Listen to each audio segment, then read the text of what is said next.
We've dropped in to see Keith from KB Technologies. He is away up north, so it's been a long journey already. But look what we found. A Hitachi Seiki high cell. Now, as you can see, it is a fixed head lathe in here. But back you go, Chris, my cameraman, because we're going to start at this end.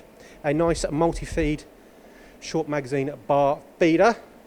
So that's going back to the original machine. In fact, let's just check the date. Oh, year of build, 2002. That ruins our blast from the past because the machine itself is a lot older. But come on, back we go.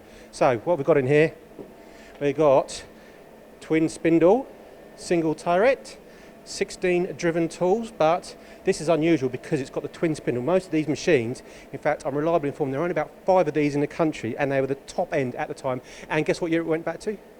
1994. So we have, as I said, twin spindle. These just have the tail stock. Nice bit of control here. Well, you need controls obviously, but they are Secos. Now Secos is the precursor, is that the right word, to the Siemens control. So there you go, a nice little blast from the past, way up north in Shipley, KB Technologies, the Hitachi Seiki. That's it, 1994.